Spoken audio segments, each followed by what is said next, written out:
네, 주요 경제 이슈 김광석 한양대 겸임 교수와 함께 짚어보겠습니다. 어서 오세요. 네, 안녕하세요. 네, 요즘 이 물건을 사다 보면은 가격은 그대로인데 그 안에 들은 내용물은 개수가 좀 줄었다든가 아니면 중량이 줄었다든가 뭐 이런 일이 이제 종종 있곤 하는데 네, 과거에도 뭐 이런 일이 있었습니다만 이른바 네. 이제 슈링크플레이션이라고 하죠. 네, 점점 이게 이런 경향성이 좀 확대되고 있는 건가요? 어떻게 보고 계십니까? 네, 좀 이 고물가 기조 속에서 또 기업들도 힘들고 그것에 좀 대응을 해야 된다는 입장도 있고 또 소비자 입장에서는 이 슈링크플레이션 현상을 굉장히 소비자 기만이다라고 받아들이는 경향이 있겠지만 예, 그렇게 대응하는 모습이라고 또 생각해 본다면 기업 입장에서는 또 경영 전략으로서 채택하는 모습인데요. 네, 예를 들면 오렌지 주스 같은 경우 이 오렌지 원액이 가격이 올라가니까 예. 비용이 올라가는 거예요. 100%를 80%로 줄입니다. 맥주 같은 경우 375ml 기준이었다가 네, 370ml로 줄입니다. 예, 또 핫도그 다섯 개가 들어있는 번들 한 봉지가 4개로 줄어듭니다. 그러니까 이런 것들이 가격을 올리지는 좀 어렵지만 예. 내용물을 좀 줄여서라도 물건을 좀 팔고 싶다 하는 기업들의 니즈라고 볼 수 있겠습니다. 예. 사실 이제 소비자 입장에서는 이거 속은 거 아닌가 뭐 이런 느낌도 살짝 들 수가 있는데 네, 왜냐하면은 이제 소비자들이 모르는 사이에 은근슬쩍 그렇습니다. 이런 그 변화가 있기 때문에 네, 그런데 한편으로는 지금 말씀하신 것처럼 그 기업 입장에서는 비용 부담이 있기 때문에 네, 근데 그것을 이 가격을 올리지는 못하고 은근슬쩍 모르는 사이에 소비자에게 이 비용을 전가하는 거 아니겠습니까? 그렇습니다. 예, 이른바 소비자 저항이라고 할 수 있는데요. 가격이 올라갈 때 소비자의 저항보다 용량이 줄어들 때 이 소비자 저항이 덜할 것이다라고 판단하는 경영 전략인 거죠. 그러니까 이 경영학계에서는 이게 하나의 살아남기 위한 기업의 경영 전략이다라고 보고도 있고요. 예, 또 소비자 학계에서는 소비자를 기만한다거나 소비자를 우롱한다 이렇게 표현하면서 표시 의무, 그러니까 용량을 줄였다면 우리가 줄였다라는 것을 적극적으로 밝히는 그런 의무를 좀 갖춰 나가야 되지 않을까. 제도적인 보완 장치도 좀 필요하다고 생각을 합니다. 외국 같은 경우에는 의무적으로 이것을 소비자에게 알려야 된다고 이제 제도화한 나라도 있습니까? 네, 최근 들어서 프랑스라든가 예. 브라질 이 슈링크플레이션이라는 단어가 네. 1960년대 등장했습니다. 오래됐군요. 오래됐습니다. 예. 그러니까 슈링크플레이션 현상이 있어 왔기 때문에 제도적으로 이것을 정비하고 소비자를 좀 보호하기 위한 목적으로 이런 제도를 안착시킨 나라들의 사례가 있기 때문에 우리도 제도적으로 보완할 부분들이 있는지 찾아보고 대응을 해야 되지 않을까 생각합니다. 예.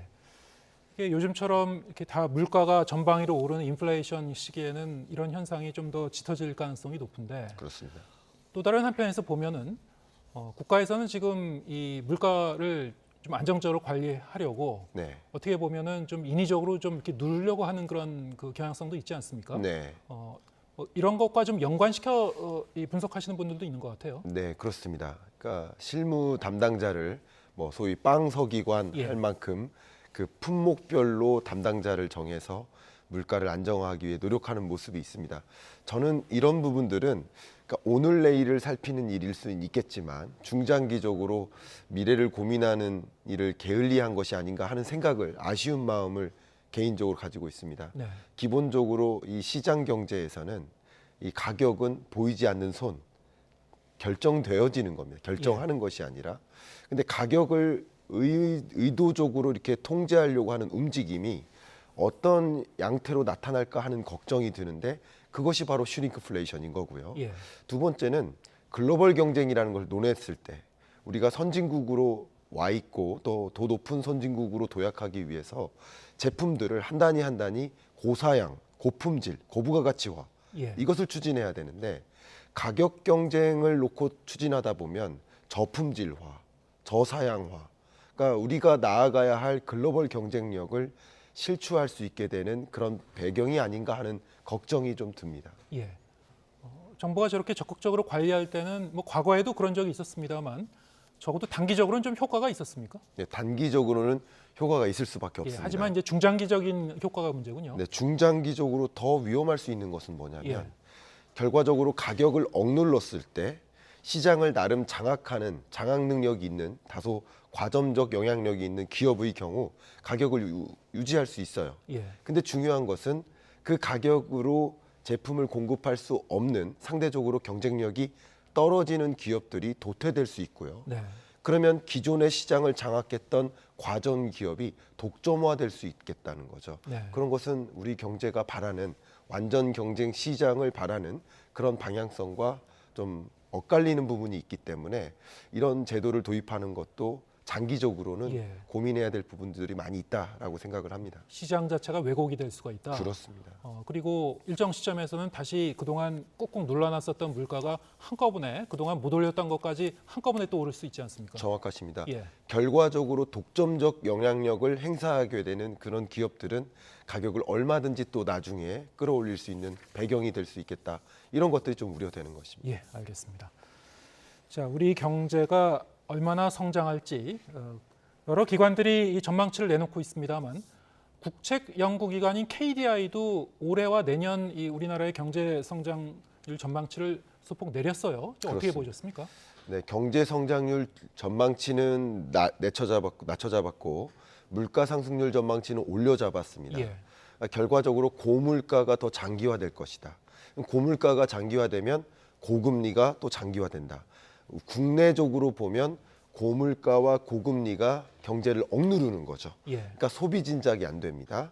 그리고 기업들도 신규 투자를 못 합니다. 예. 이런 것들은 이제 대내적인 요인이라고 볼 수 있겠고요. 예. 대외적으로도 8월과 11월 사이에 중동 전쟁이라는 것이 등장했고 예. 중국발 부동산 개발 업체들의 연쇄 부실 문제 이런 것들이 대외적으로도 등장했기 때문에 경기적으로는 더 하방 압력 또 물가라는 측면에서는 상방 압력 이렇게 안 좋은 현상이 중첩돼서 작용하는 모습이라고 평가할 수 있겠습니다. 예.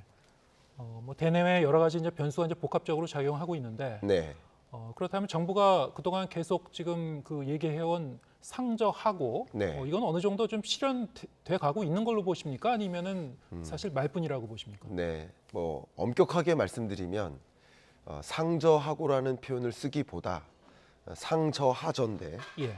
상반기가 극단적인 저이기 때문에 상극저 하저가 적합한 표현이지 않을까.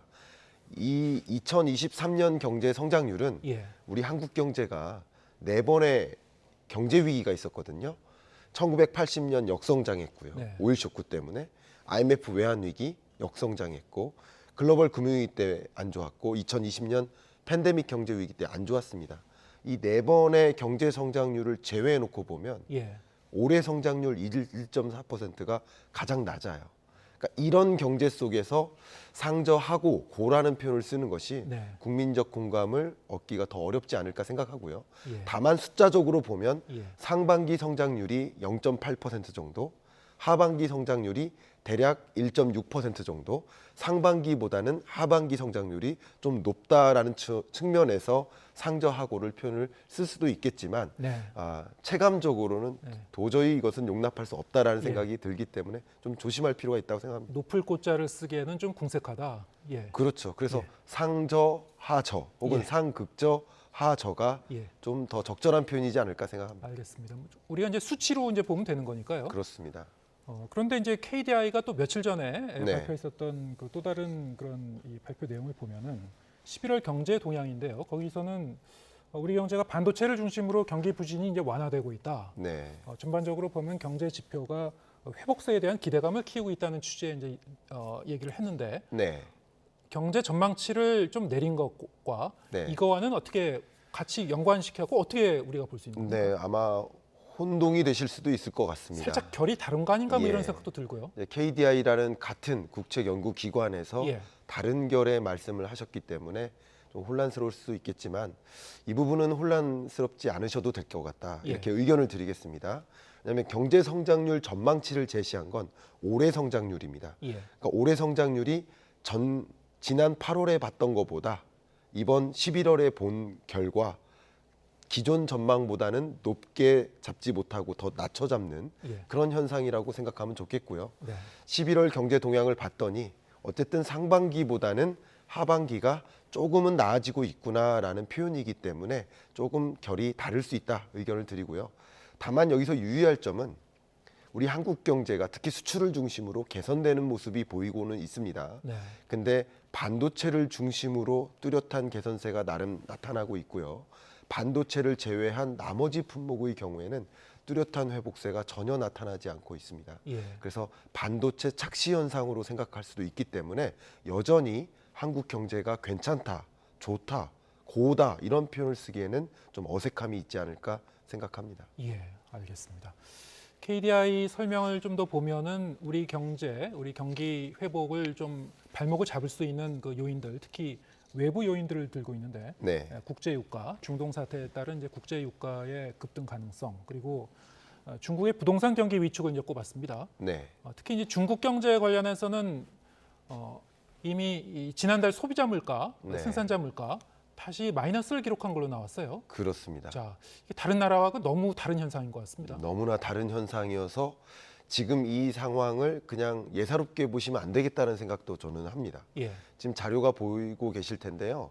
소비자 물가 상승률이 근래 들어서 마이너스 0.3% 마이너스를 한번 기록했고 예, 계속 0%대를 유지하다가 다시 마이너스를 기록합니다. 네, 이것은 왜 이례적이냐면 글로벌리 봤을 때는 10월 물가 상승률이 반등하는 흐름이고 예, 또 국제 유가도 9월부터 올라가고 있었기 때문에 이 물가 상승률이 세계적으로는 올라가고 고물가가 걱정이고 물가 잡기 위해서 금리를 얼마나 인상할지 그게 가장 큰 고민이 되는데 중국 경제는 나홀로 이런 마이너스 물가를 지속적으로 보이고 있다. 예, 그 일시적인 마이너스도 아니고 0%대 물가에서 마이너스 혹은 0, 이 정도를 왔다 갔다 하고 있다는 것은 실제 중국 경제가 디플레이션 위협에 놓일 수 있겠구나라는 생각을 하게 만들고요. 예, 또 주로 유러피언 국가나 일본 경제나 미국 경제처럼 선진 국가가 이 물가 상승률이 0이나 마이너스를 기록하는 것과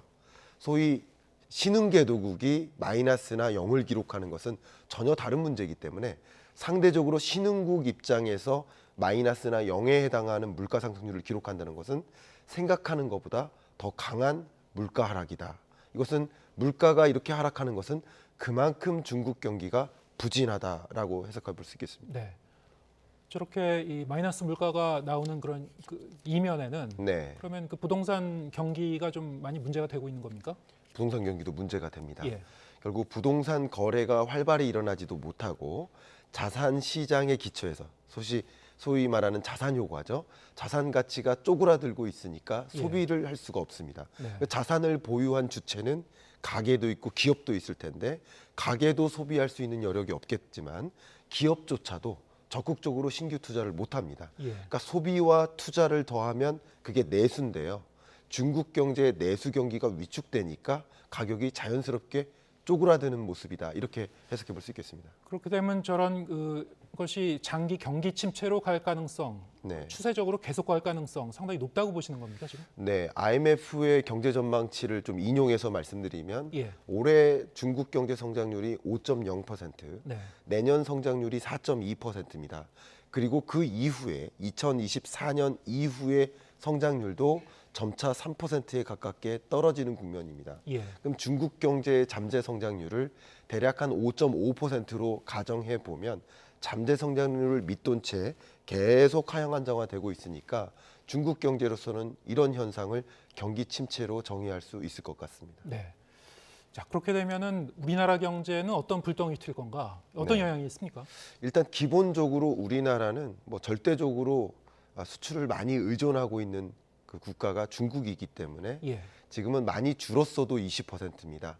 한때는 26%까지 4분의 1 이상을 중국에 의존을 하고 있었습니다. 네, 그만큼 중국발 내수 수요가 줄어든다. 그러면 우리가 중국으로 보내는 부분품 수요도 줄어들겠지만 예, 완제품 수요도 줄어들 것이다. 결과적으로 우리의 수출 회복세가 더딜 수 있겠다. 충분히 수출이 견인되는 효과가 덜할 수 있겠다 하는 우려가 됩니다. 예. 알겠습니다. 좀 대비를 해야 될 것 같군요. 그렇습니다. 자, 이 최근에 윤석열 대통령이 이 자영업자들의 은행에 마치 이게 종노릇을 하고 있는 것 같다라는 취지의 얘기를 했기 때문에 네. 자, 그 이후에 금융당국이 은행을 향해서 좀 압박이 거세지고 있는 것 같습니다. 네. 자, 그러면 이제 이른바 이제 상생금융이라고 이제 표현을 하죠. 네. 뭐 서민이라든가 소상공인에 대한 이 대출 어떤 그 지원을 해줄 것인가 뭐 네. 이런 부분인데 네. 이게 근데 자칫 잘못하면은 또 시장에 다른 시그널로 전달이 될 수 있다. 이를테면은 가계 대출에 대한 좀 그 완화적 신호로 전달되지는 않겠는가? 뭐 이런 좀 엇갈린 그런 그 분석도 나오고 있는 것 같습니다. 어떻게 보고 계신지요? 네. 이 가계 부채에 있어서는 참 두 가지 동전과 같아요. 양면 같아요. 예. 왜 그러냐면 가계 부채 문제가 있다라는 사실은 여러분 다 지적하고 계십니다. 예. 근데 그 문제의 본질이 무엇일까를 놓고 보면 세 가지인데요. 가계 부채 증가 속도가 너무 가파르다. 두 번째는 가계 부채 규모가 너무 크다. GDP 대비 크거나 소득 대비 크다 이 뜻입니다. 그럼 결과적으로 규모가 이렇게 크다는 얘기는 결과적으로 우리가 갚지 못하는 빚이 있을 수 있겠구나 이런 걱정이 됩니다. 네. 세 번째가 바로 채무 상환 능력이에요. 그러니까 너무나 빚 부담이 커서 특히 이자 부담이 커서 도저히 지금의 경제에서는 이 경제 주체가 빚을 상환하기 어려운 수준에 이른다. 그럼 상환하지 못하면 금융부실로도 연결되잖아요. 예. 자영업자 가계부채 문제도 마찬가지입니다. 이 자영업자 가계부채 문제가 부채 규모도 빠르게 늘어나고 규모 수준도 크고 더 중요한 것은 상환 능력이 현저히 떨어집니다. 왜냐하면 2020년부터 지금까지 경기가 회복된 적이 없어요. 예. 너무나 오랫동안 경기 침체가 지속되다 보니까 더더군다나 임금 근로자 이들은 약 2천만 정도 이 임금 근로자들은 선택이 뭐냐면 외식 비주류자예요. 결과적으로 이런 움직임이 경기 침체의 양상이 이 자영업자에게 집중되는 현상입니다. 근데 매출이 딱 일어난다거나 경기가 괜찮다면 갚을 능력이 있는데 이자는 이렇게 불어났고 상환 부담은 커졌는데 갚을 능력이 손실되는 거예요. 네. 자, 이런 관점에서 가장 우려되는 것은 상환 능력이 떨어진다라고 하면 금리를 인상하면 안 됩니다. 그죠? 근데 반대로 가계부채 규모에 문제 있다라고 생각한다면 금리를 인상해서 잡아야 됩니다. 네. 그러니까 이 두 가지 동전의 양면처럼 금리를 인상하면 가계부채 상환 부담이 커질 수 있겠고 예. 그리고 금리를 인하하면 혹은 동결하면 가계부채 규모가 더 빨리 늘어날 것 같고 양전의 이 양면의 동전과 같아서 참 이러지도 저러지도 못하는 상황이라고 생각이 되고요. 예. 말씀하신 대로 이런 이 대통령의 지적은 결과적으로 금리를 이제 인하해줘야 되는 게 아니냐 자영업자들의 이런 신호로 받아들일 수도 있겠지만 자칫 금리를 인하해주는 의사결정은 결과적으로 부채 규모가 더 크게 늘어날 수 있겠다는 그렇군요. 걱정도 동시에 드는 상황이라고 볼 수 있겠습니다. 예. 상당히 좀 섬세하고 좀 정교한 그런 정책적인 접근이 필요한 그 시점 같은데. 그렇습니다. 자, 올 초에부터 해서 이 부동산 시장의 이 거래가 좀 증가하고요. 네. 가격도 다시 올라가고 네. 그랬었던 이면에 우리가 이 대출 규제를 좀 풀어줬었던 측면, 네, 특히 이를테면 특례 보금자리론 같은 그 경우를 좀 들고 있습니다만, 그렇습니다. 정부가 이제 내년부터 또 다른 이제 특례 대출을 좀 계획을 하고 있죠. 신생아 특례 대출. 네, 자, 이게 이 지원 규모도 상당히 전체적으로 보면 좀 그 적지 않은 그런 그렇습니다. 규모고 어떻습니까? 이게 또 하나의 그 가계 대출 증가 원인 하나로 뭐 정책 모기지가 이렇게 꼽히기도 했고 아까 말씀드린 뭐 여러 가지 대출 규제 완화도 이제 꼽히고 했는데 네, 이게 시장에 어떤 영향을 줄 것 같습니까? 부동산 시장 특히. 네. 부동산 시장 관점에서는 네.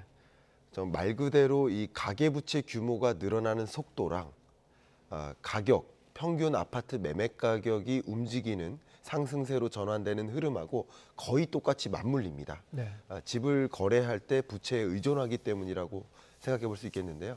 특히 23년 중반 들어서 가계부채 규모가 급속도로 늘었지만 신용대출 규모는 오히려 줄어듭니다.